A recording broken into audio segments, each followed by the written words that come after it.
Trump 2.0 is exposing American exceptionalism for what it is and has always been. Thank you. She talks about the flurry of executive orders, the horror show that's going on. She says, but look closer and you will see not a rogue president taking a hammer to a hitherto stable political order, but a history of the erosion of norms that paved the way for him. I like that's a crunchy sentence.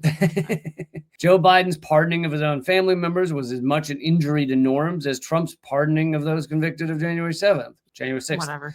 January 6th.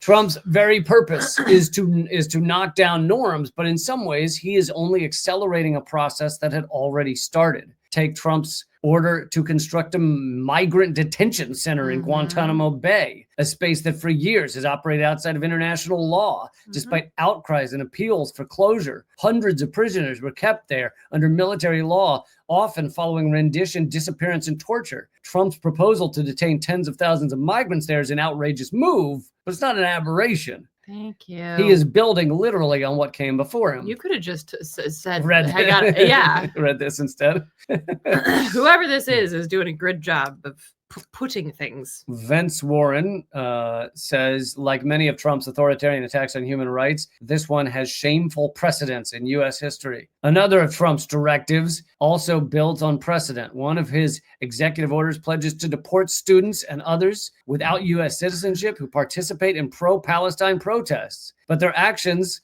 were already condemned and over-policed way before Trump was reelected. And not to mention that the U.S. has a history of deporting those who go against what the U.S. Palmer raids. Cough, cough. Yeah, Palmer raids, Emma Goldman. The same goes for Trump's withdrawal from international organizations such as the World Health Organization and his imperial adventurism when it comes to foreign policy. The U.S. has a long record under much more gentlemanly precedents of breaking international law, insulting international institutions, embarking on unilateral campaigns licensed by its superpower status. Over 2 decades ago, Congress passed a law authorizing all means necessary to free U.S. or allied personnel detained at the ICC. It was dubbed the Hague Invasion Act, which we've talked about many times. Even optically, Trump's alliances with tech billionaires is crude and visible, but it mirrors the billionaires and influencers who flocked to Kamala Harris's campaign. Thank you. It's a revealing of the system, not a changing. Yeah.